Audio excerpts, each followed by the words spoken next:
Assalamualaikum warahmatullahi wabarakatuh.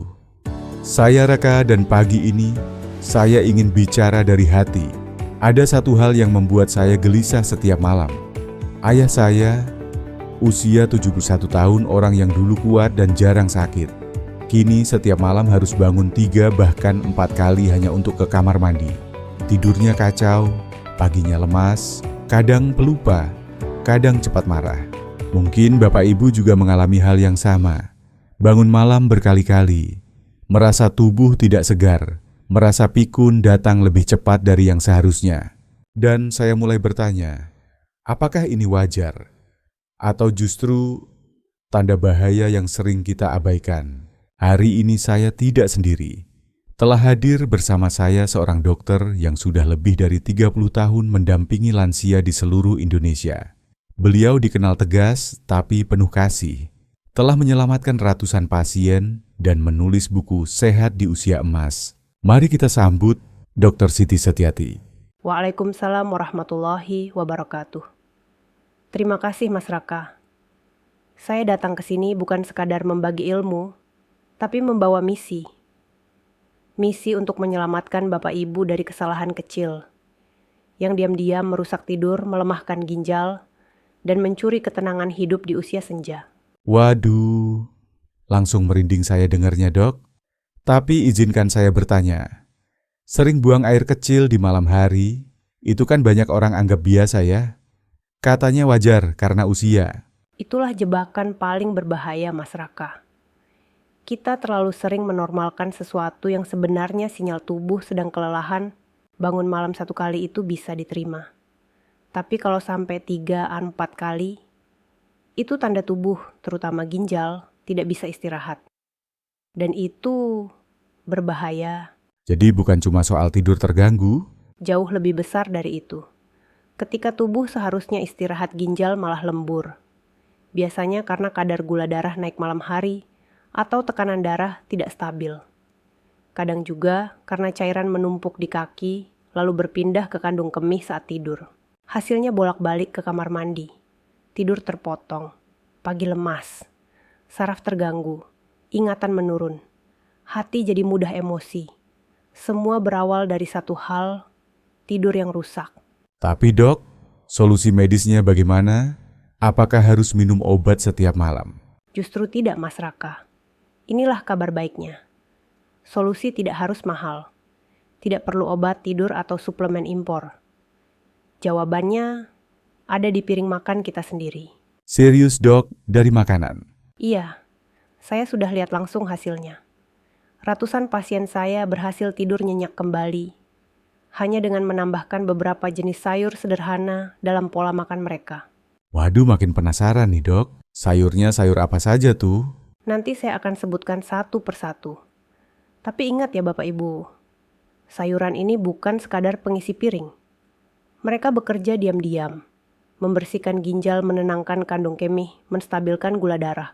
Tapi sebelum lanjut, saya ingin ajak Bapak Ibu yang sedang menonton, jeda sebentar. Coba tuliskan di komentar Anda menonton dari kota mana. Dan apa keluhan kesehatan yang paling sering Anda rasakan di malam hari. Kami ingin tahu, supaya bisa bantu lebih tepat sasaran. Saya tahu banyak dari Bapak Ibu mungkin sudah bosan minum obat, atau khawatir efek samping. Maka saya datang hari ini membawa 6 sayur luar biasa. Mereka murah, mudah ditemukan, tapi bisa mengubah malam-malam Anda jadi lebih damai. 6 sayur? Boleh dong Dok, kita mulai bahas satu-satu. Baik, sayur pertama yang sering saya sebut sebagai penyelamat tidur malam adalah purpela busiam. Hah, labu siam? Yang itu tuh sering tumbuh liar di pagar belakang. Tepat disitulah jebakannya. Karena murah dan sederhana, banyak orang meremehkannya.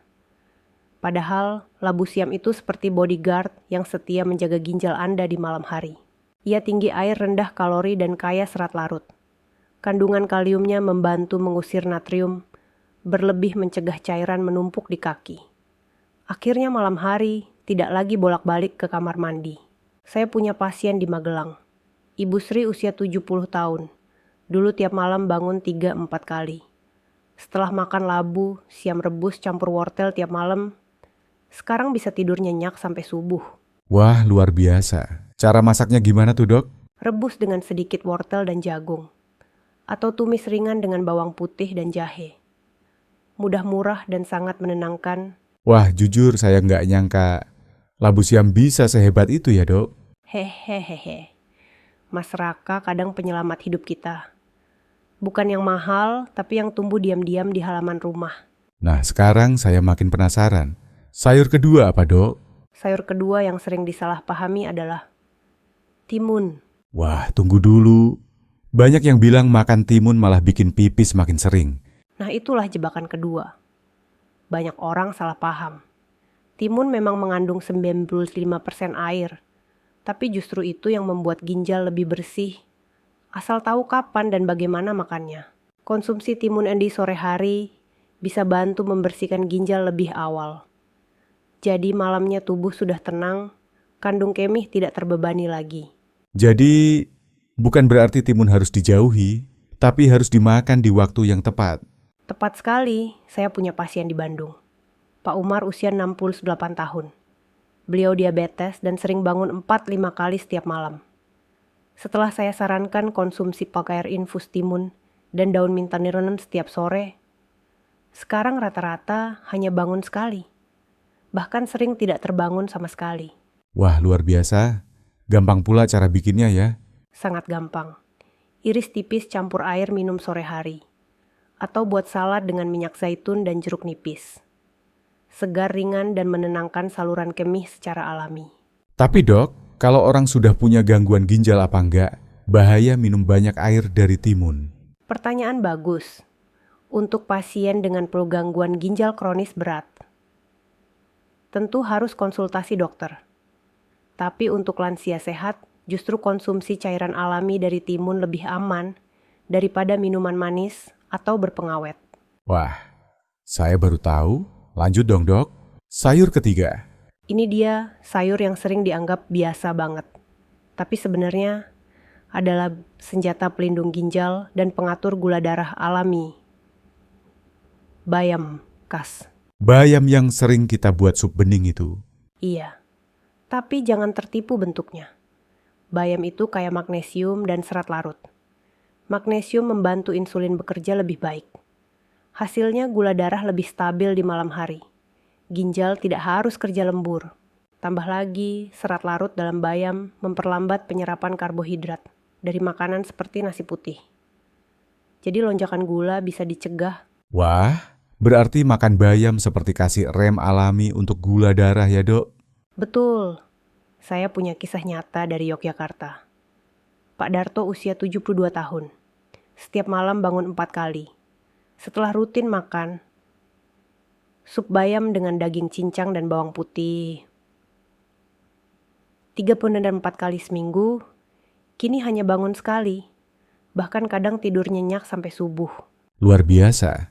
Tapi bayam juga kan fleksibel ya. Bisa disup ditumis bahkan dibuat smoothie. Benar. Tapi untuk lansia sebaiknya cukup direbus sebentar. Rasanya ringan, gizinya tetap terjaga, dan lebih ramah untuk perut dan pencernaan yang sudah sensitif. Dok, makin lama makin kagum saya. Tapi sebelum kita lanjut, jeda sebentar Bapak Ibu dari 3 sayur yang sudah kami bahas. Labu siam timun dan bayam. Mana yang paling sering Anda konsumsi di rumah? Atau mana yang baru Anda tahu manfaatnya? Tulis di kolom komentar ya. Kita ingin tahu mana sayur favorit Anda. Dan ingat, bukan soal makan banyak sekaligus, tapi yang rutin. Cukup 3-4 kali seminggu. Pelan-pelan tubuh akan berterima kasih. Nah, sayur keempat siap kita bahas nih. Tapi saya tahan dulu sebentar, supaya Bapak Ibu makin penasaran. Nah Dok, tadi sempat disebut ada 6 sayur ya. Kita sudah bahas 3. Sekarang lanjut ke yang keempat. Boleh dikasih bocoran? Tentu.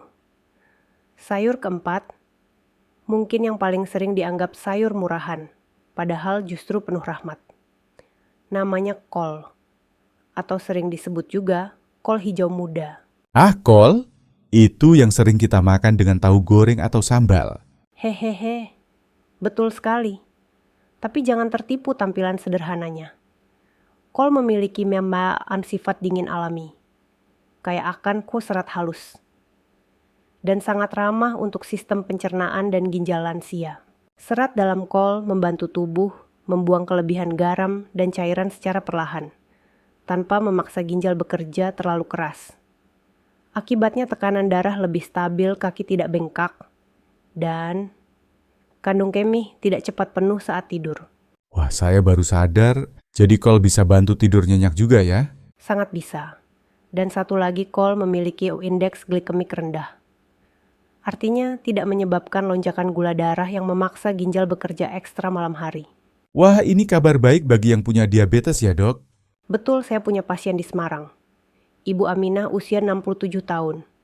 Awalnya beliau hanya makan kol karena sedang diet. Tapi setelah rutin konsumsi sup kol dengan tahu dan wortel, beliau merasa tidurnya jadi lebih dalam, lebih tenang. Jarang terbangun malam. Cara memasaknya gimana, Dok? Bisa direbus sederhana, disantap dengan sambal jahe. Atau buat sup bening bersama wortel dan daging cincang. Kalau mau lebih modern, kol bisa ditumis ringan dengan bawang putih dan daun kemangi. Teksturnya lembut, cocok untuk gigi lansia yang mulai melemah. Wah, padahal selama ini saya anggap kol itu cuman sayur pelengkap. Itulah jebakan paling umum, Mas Raka. Banyak yang cari suplemen impor, padahal jawabannya ada di mangkok sope kol hangat setiap malam.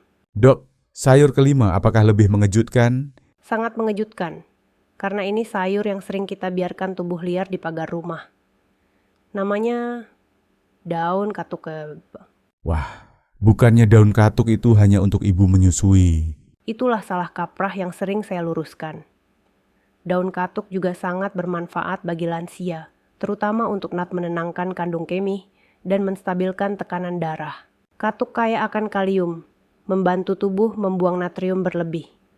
Artinya, cairan tidak menumpuk, kaki tidak bengkak, kandung kemih tidak cepat penuh. Tambah lagi, magnesium di dalamnya, membuat otot kandung kemih lebih rileks, mengurangi rasa ingin pipis tengah malam. Wah, luar biasa. Ada pasien yang berhasil dengan daun katuk juga, Dok? Ada. Tante Nani 72 tahun dari Sukabumi. Dulu beliau harus bangun 34 kali setiap malam. Setelah makan sayur bening daun katukol. 3 kali seminggu dengan jagung manis dan wortel, sekarang bisa tidur nyenyak sampai subuh. Jadi solusinya bukan suplemen canggih ya, tapi daun pagar belakang rumah. Betul, asal rutin dan konsisten. Cara masaknya juga mudah, rebus, sebentar tumis ringan, atau bahkan dibuat teh jahe serai sebelum tidur. Wah, Bapak Ibu, makin saya dengar, makin saya yakin. Tuhan memang sudah titipkan obat terbaik di sekitar kita. Tinggal kita sadar dan mau mencobanya. Tepat sekali. Jangan tunggu sampai sakit baru bertindak. Mulailah dari sendok pertama. Dari sayur yang sering kita abaikan. Dan Dok, masih ada satu sayur lagi kan, sayur keenam. Ya, sayur keenam. Mungkin yang paling lembut, paling ramah perut, tapi paling sering dilupakan. Wah, makin bikin penasaran. Tapi sebelum itu, jeda sebentar Bapak Ibu dari 4 sayur terakhir yang sudah kami bahas. Kol dan daun katuk. Mana yang belum pernah Anda coba? Di rumah tulis di komentar ya. Biar kita tahu sayur mana yang akan Anda coba malam ini. Baik Dok, kita sampai di sayur terakhir. Saya jujur makin terpesona. Tapi sayur keenam ini, katanya yang paling lembut ya? Betul sekali, Mas Raka. Sayur terakhir yang ingin saya kenalkan adalah mending, chard. Mending banyak yang nyebut itu bayam-bayaman ya? Iya, mending memang sering disebut bayam liar atau bayam kampung. Tapi jangan anggap remeh. Teksturnya lembut, rasanya sejuk, dan manfaatnya sungguh besar bagi lansia. Mending mengandung serat larut vitamin E dan mangan. Kombinasi ini membantu menstabilkan gula darah, meredakan iritasi di saluran kemih, dan menjaga tubuh tetap terhidrasi alami. Wah, jadi cocok untuk Bapak Ibu yang sering merasa perut kembung atau susah tidur karena metabolisme lambat. Tepat banyak pasien, saya merasa lebih tenang tidurnya setelah rutin makan mending. Karena tubuh tidak kelebihan garam, tidak bengkak, kandung kemih pun tidak cepat penuh saat tidur. Ada satu pasien saya di Tegal. Pak Husni 70 tahun. Dulu sulit tidur, merasa penuh, bahkan emosional karena kelelahan. Setelah rutin makan mending rebus 3 kali seminggu, dicampur dengan udang dan sedikit jahe, beliau bilang, "Bu dokter, saya baru sadar ternyata perut nyaman, hati pun ikut tenang." Waduh, saya merinding dengarnya dok, karena saya tahu banyak orang tua kita yang selama ini diam-diam menderita. Mereka pikir itu biasa, padahal itu jeritan tubuh yang minta tolong. Mas Raka, kita tidak bisa balas semua jasa orang tua, tapi kita bisa bantu mereka tidur nyenyak di sisa usia mulia mereka. Mulai dari piring makan. Dok, 6 sayur ini tadi, labu siam, timun bayam, kol, daun katuk, dan mending. Semua mudah ditemukan, murah, tapi kenapa masih banyak yang tidak tahu? Karena kita terjebak pada pola pikir yang mahal itu lebih manjur. Padahal tubuh manusia diciptakan menyukai yang alami, yang sederhana, yang tumbuh dari tanah bukan dari pabrik. Dalam Islam sendiri Rasulullah SAW mengajarkan makan dengan sederhana, banyak sayur, sedikit olahan. Maka dari itu kita kembali ke dapur, kembali ke sayur. Dok, apa pesan terakhir untuk Bapak Ibu yang menonton? Jangan tunggu tubuh lelah baru bertindak. Jangan tunggu bangun 5 kali malam baru sadar. Mulailah malam ini. Pilih 1 dari 6 sayur ini. Rebus sebentar. Nikmati hangat-hangat. Dan katakan pada tubuh Anda, "Aku ingin kamu istirahat." Dan saya mewakili semua anak yang mencintai orang tuanya, mengucapkan terima kasih atas ilmu emas ini, dok. Sama-sama Mas Raka. Semoga Bapak Ibu yang menonton bisa tidur lebih tenang, hidup lebih tenang, dan tetap sehat hingga usia panjang insya Allah. Sebelum kita akhiri, jeda sebentar. Kalau Anda merasa video ini bermanfaat, tulis angka di kolom komentar. Kalau Anda merasa sudah tahu semua dan bosan, tulis sama jawaban saja.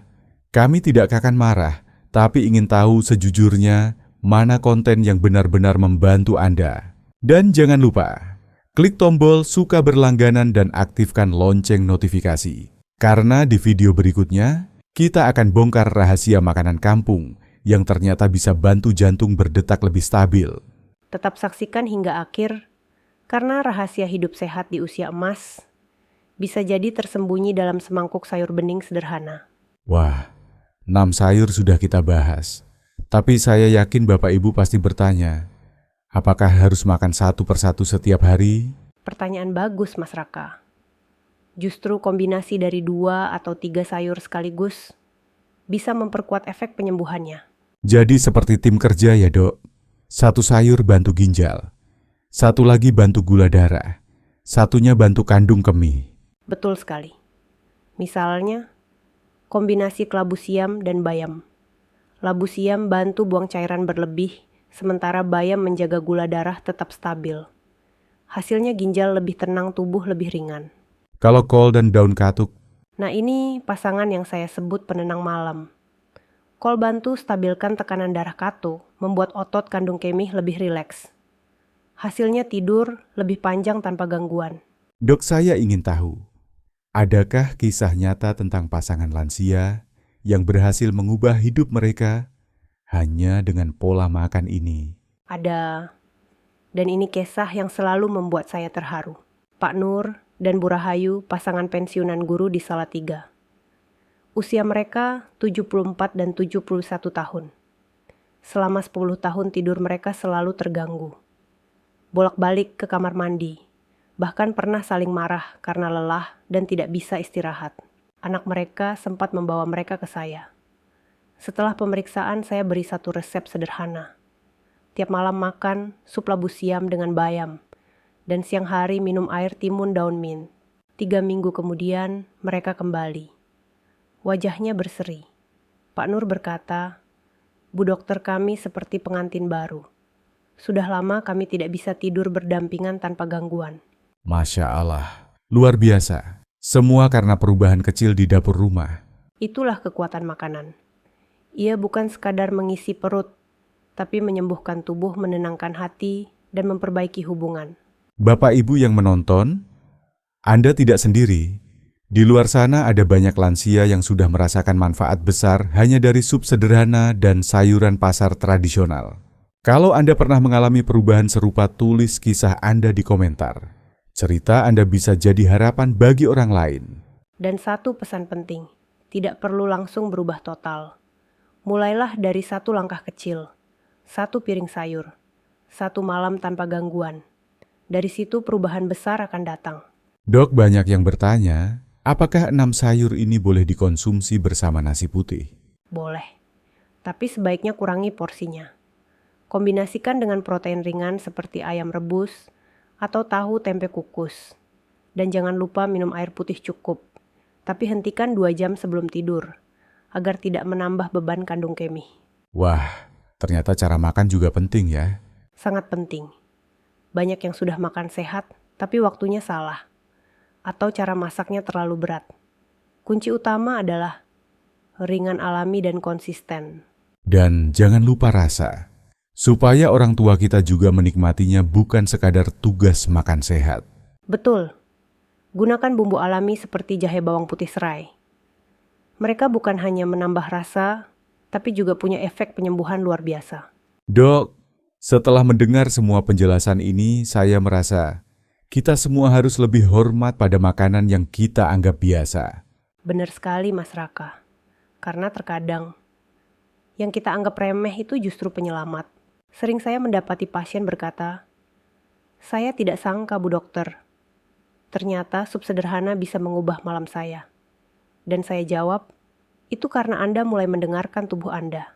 Bapak Ibu yang sedang menonton, saya ingin bicara sebagai seorang anak. Kita mungkin tidak bisa membeli rumah besar untuk orang tua, tidak bisa mengembalikan waktu, tapi kita bisa bantu mereka tidur nyenyak. Bayangkan wajah orang tua Anda, tidur damai tanpa harus terbangun tiap malam. Bangun pagi dengan senyum, bukan keluhan. Semua bisa dimulai. Dari dapur, dari semangkuk sup labu siam, dari air infus timun, dari tumisan bayam sederhana. Dan semua itu tidak butuh uang besar, tidak butuh suplemen asing, hanya butuh kesadaran dan sedikit cinta. Dok, kalau harus memilih satu kalimat terakhir, apa pesan paling penting untuk para lansia? Jangan remehkan gejala kecil. Jangan tunggu ginjal rusak, ingatan menurun, atau jantung lelah. Cegah dari sekarang. Mulailah dari sendok pertama malam ini. Bukan besok, bukan nanti, tapi malam ini. Cold. Saya percaya tubuh akan berterima kasih. Dan tidur nyenyak bukan lagi impian, tapi hak yang layak diperjuangkan, apalagi di usia emas. Jadi Bapak Ibu, Anda sudah tahu 6 rahasia sayuran sederhana. Sekarang waktunya memilih terus begadang dalam kelelahan atau tidur nyenyak dalam kesehatan. Pilih yang mana, tulis di komentar. Saya pilih tidur nyenyak. Kalau Anda sudah siap berubah mulai malam ini. Jangan lupa sayur bukan pengisi piring. Mereka adalah sahabat tubuh, perawat ginjal, penjaga malam, penyejuk jiwa. Terima kasih Bu Dokter. Saya yakin hari ini banyak orang akan melihat labu siam dengan cara berbeda.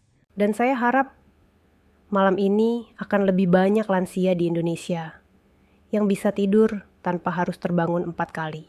Jangan lupa Bapak Ibu, klik, like, tekan, subscribe, dan aktifkan lonceng notifikasi. Karena di episode selanjutnya, kita akan bongkar embuah lokal murah yang bisa jadi penjaga jantung alami. Dan salah satunya mungkin sudah ada di kulkas Anda. Tetap saksikan hingga akhir untuk tahu rahasia mengubah hidup Anda di usia emas. Kebah, hanya dengan makanan yang tumbuh di tanah kita sendiri. Saya Raka. Dan saya Dr. Siti Setiati. Sampai jumpa di episode berikutnya. Sehat selalu, tidur nyenyak, dan jaga tubuh seperti Anda menjaga doa.